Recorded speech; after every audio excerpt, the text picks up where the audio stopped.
उनको राजनीति से और समाज से विरक्ति हो चुकी थी। जब 1945 में उनके प्लेन क्रैश की कहानी बता के उनको मजबूर कर दिया गया कि वो दुनिया के सामने ना आए। Yes sir. और उनसे नेहरू जी ने कह दिया कि अभी कुछ समय ऐसा है कि अभी आपको दुनिया के सामने नहीं आना है, उसके बाद जैसे उचित समय आएगा आपको दुनिया के सामने लाया जाएगा।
আজ 23শে জানুয়ারি 2025 128তম জন্মজয়ন্তী নেতাজি সুভাষচন্দ্র বোস। 1897 সাল 23শে জানুয়ারি উড়িষ্যার কটকে যে মানুষটি জন্মেছিলেন, যা সারা জীবন কেটেছে কলকাতা, জার্মানি, জাপান সহ সারা পৃথিবী জুড়ে, সেই মানুষটি কিন্তু শেষ 30টা বছর কাটিয়েছিলেন যে অঞ্চলে, উত্তরপ্রদেশের ফাইজাবাদের এই গুপ্তারঘাট সংলগ্ন যে অঞ্চল বা অযোধ্যার সংলগ্ন অঞ্চল, যে 8টা-10টা ঠিকানা তার ছিল, তার শেষ ঠিকানাটা ছিল রামভবন। আর সেই রামভবনের যিনি মূল মানুষ, সেই শক্তি সিংজি, আজকে আমরা অত্যন্ত আনন্দের সঙ্গে বলছি, we are very proud to meet mister Shakti Singh. उन्होंने ये आंदोलन की पुरधा पुरुष है। शक्ति सिंह जी नमस्कार सर। नमस्कार। सर, पूरा इंडिया आज जानता है जे फैज़ाबाद से ये गुमनामी बाबा भगवान जी वही नेताजी सुभाष चंद्र बोस था, और ये आंदोलन को आगे बढ़ाने में 85 के बाद सबसे जो अहम भूमिका था वो आपका था। और आपका दृष्टि से ये पूरा विषय को आप थोड़ा सा हमारा दर्शक के लिए, साधारण जो जनगण है उसके लिए थोड़ा एक बार बताइए। जैसे आपने भी खुद ही बताया है कि जितने लोग यहाँ आते हैं या आपके समाज में जितने लोग आपसे मिलते हैं, वो सब लोग मानते हैं कि जो फैज़ाबाद में गुमनामी बाबा के रूप में रह रहे थे वो नेताजी सुभाष चंद्र बोस। Yes sir. तो ये हकीकत है। सरकार की कुछ मजबूरियां हैं, सरकार को पूरी बातों की जानकारी है यहाँ के विषय में, लेकिन कुछ मजबूरियां ऐसी हैं जिसकी वजह से इस चीज़ को सामने नहीं ला पा रही है। Yes sir. लेकिन ये मैं जानता हूँ, मुझको पूरा विश्वास है कि इसी सरकार में, मोदी जी की सरकार में, ये चीज़, ये राज दुनिया के सामने आएगा कि ये व्यक्ति कौन था। क्योंकि इनके सामने अगर नहीं आ पाई बात ये, तो ये कभी दुनिया को सच्चाई नहीं मालूम पड़ेगी कि ये व्यक्ति कौन था। करेक्ट। इसलिए हम लोगों को पूरी उम्मीद है कि आज नहीं तो कल, लेकिन इसी सरकार में ये बात दुनिया के सामने आएगी कि गुमनामी बाबा ही नेताजी सुभाष चंद्र बोस। सर, उसके साथ आपका कभी 1-to-1 बात हुआ था? नहीं, वो पिछले 40 सालों से जिस तरह रहे हैं, कोई उनके सामने नहीं जा पाया, वो किसी के सामने नहीं आते थे कभी। वो अगर कोई कहता है कि हाँ मेरे सामने आए तो वो गलत कहता है, क्योंकि मेरे साथ मेरे घर में 2.5 साल रहे हैं। Yes sir. और मैंने उन्हें खुद नहीं देखा है। अच्छा। एक उनका, आप इसको डर कह सकते हैं, एक उनके प्रति श्रद्धा कह सकते हैं, आप उनकी ये स्पिरिचुअल पावर कह सकते हैं कि जिसकी वजह से कभी हम लोगों ने कोशिश ही नहीं की कि हम उनको देखना चाहें। सर, कभी बुलाते भी थे, अगर मान लीजिए अपने कमरे में, जिस कमरे में वो रहते थे, कि जैसे उन्होंने बुलाया से मुझको जो भी उनसे मिलने आता था उन सब का कुछ ना कुछ वो नाम रख देते थे। यस। तो जैसे मुझे वो नारायण के नाम से कहते अच्छा। थे। Yes sir. तो जैसे उन्होंने अपने कमरे में बुलाया, नारायण जी इधर आइए, मैं कमरे में जाऊँगा तो सामने अलमारी में ऊपर से तीसरी लाइन में 5वीं पुस्तक है, वो हमको निकाल के दीजिए। अच्छा। मैं पुस्तक निकालूंगा, उनके चरणों के पास रखूँगा और बाहर चलाऊँगा। ओके। मेरे अंदर इतनी हिम्मत नहीं होती थी कि मैं निगाह उनके चेहरे पर डाल सकूँ। और उस टाइम तो आपका उम्र भी बहुत कम था, आप एक तरुण थे, तो उस टाइम में आपका जो फैमिली वाले थे और या वहाँ पे रहने वाले किसी के साथ उसका कोई इंटरेक्शन हुआ, ऐसा कुछ मालूम है आपको? वो जिससे चाहते थे वही उनसे मिल सकता था, ये उनकी स्पेशल पावर थी। आज आप यहाँ खड़े होकर हमसे 4 बात पूछ रहे हैं, इसके पीछे भी कहीं ना कहीं से उनका हाथ है। उनका हाथ है, आप अपने आप नहीं पूछ रहे हैं मुझसे। Exactly. उनके संबंध में जो कुछ भी हो रहा है उसमें कहीं ना कहीं से वो शामिल है। हमारे घर में हमारे अलावा किसी और को भी उनके पास जाने की अनुमति नहीं थी। Okay sir. किसी के मन में वो भाव नहीं आता था कि वो ऐसा नहीं करते थे कि आपको मना कर दिया कि आप मुझसे मिलने बताइए। वो आपके मन के अंदर ऐसा भाव ला देते थे कि आपको पता चल जाता था कि आपको उनसे मिलना है या आपको उनसे नहीं मिलना है। सर मैं आपको एक मैंने आज का ये दिन में ये प्रश्न नहीं करना चाहिए था, फिर भी मैं आपको मौका नहीं हराना चाहता हूँ कि आपको बार बार मिलना पॉसिबल नहीं है। सर किसी आदमी का ये भी क्वेश्चन होता है कि नेताजी सुभाष चंद्र बोस ये राष्ट्र नायक थे, इतना बड़ा इंटरनेशनल फिगर था, पूरा वर्ल्ड उनको बारे में जानता था, तो उनका क्या हो गया ये 1945 के बाद उन्होंने एक अंतराल में उसको जाना पड़ा और उन्होंने लास्ट ऑलमोस्ट 30 ईयर्स क्यों अपने आप को दुनिया से अलग रखा? उनको राजनीति से और समाज से विरक्ति हो चुकी थी। जब 1945 में उनके प्लेन क्रैश की कहानी बता के उनको मजबूर कर दिया गया कि वो दुनिया के सामने ना आए। Yes sir. और उनसे नेहरू जी ने कह दिया कि अभी कुछ समय ऐसा है कि अभी आपको दुनिया के सामने नहीं आना है, उसके बाद जैसे उचित समय आएगा आपको दुनिया के, और उसके बाद उन्होंने अपनी सरकार बना ली। सर तो जो नेताजी सुभाष चंद्र बोस जिनकी हैसियत, जिनकी कद नेहरू जी से 100 गुना कम से कम ऊपर थी, बिल्कुल नेहरू जी के प्रधानमंत्री रहते, क्या उनके मंत्रिपरिषद में शामिल होते? एग्जैक्ट। क्या वो उनके परिवहन मंत्री बनते? क्या उनके राज्य मंत्री बनते? इतनी हैसियत नेताजी उनकी नेहरू जी की नहीं थी को नेताजी को अपने मंत्रिमंडल में शामिल कर सके। ये उनसे कहीं आगे थे। इनके ये देश का पहला प्रधानमंत्री इनको कहा जाता है। देश के पहले जो करेंसी थी उसमें इनकी फोटो छपती थी। Correct sir. तो नेहरू जी की वो हैसियत नहीं थी कि वो नेताजी को अपने मंत्रिमंडल में शामिल कर सके। ये सब देखते देखते धीरे धीरे इनके अंदर विरक्ति आ गई, इन्होंने अपने आप को दुनिया से अलग कर लिया। बातों बातों में कभी कभी इन्होंने एक आध बार बहुत अच्छी कही है कि इस आज़ाद भारत की कल्पना मैंने नहीं की थी। ये लाइन अपने आप में सब कुछ बता देती है आपको। मैंने उसका सोच में एक दूसरा इंडिया था जो बेसिकली नेहरू जी और बाकी जो सरकार चला उसमें उसका जो सपना था वो रिफ्लेक्शन नहीं हुआ था। देखिए 2 बातें जान लीजिए आप।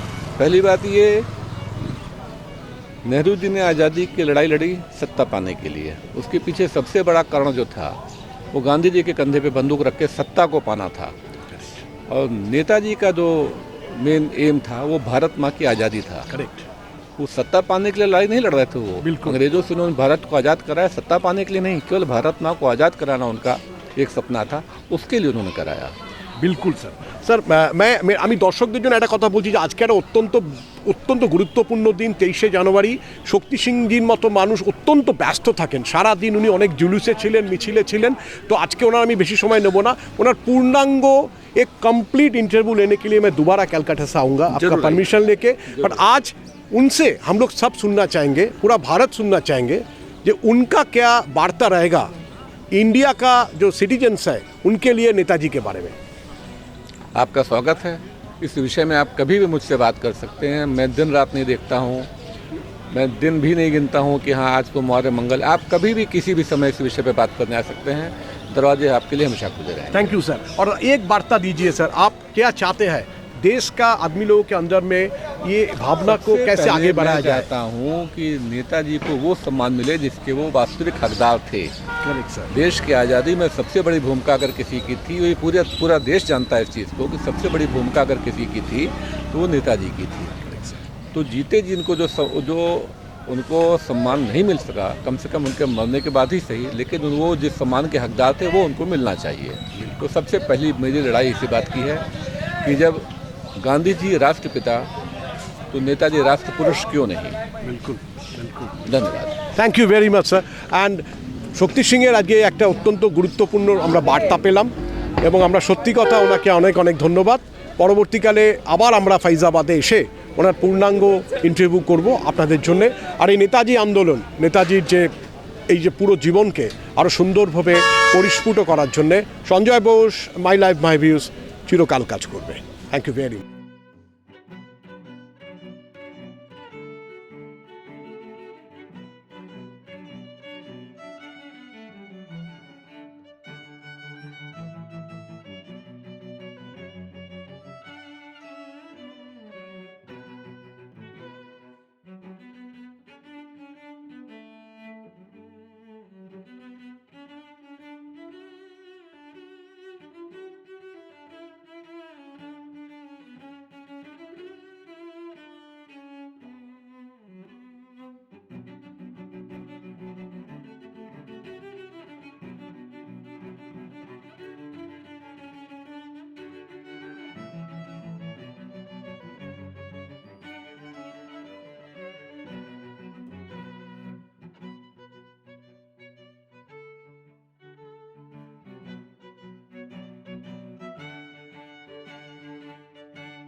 সময়ের মধ্যে দিয়ে আজ এই 23শে জানুয়ারি 2025 দিনটা কাটলো। আমি এখন সরজুর তীরে বসে আছি, ফাইজাবাদ অযোধ্যার সেই গুপ্তার ঘাটে।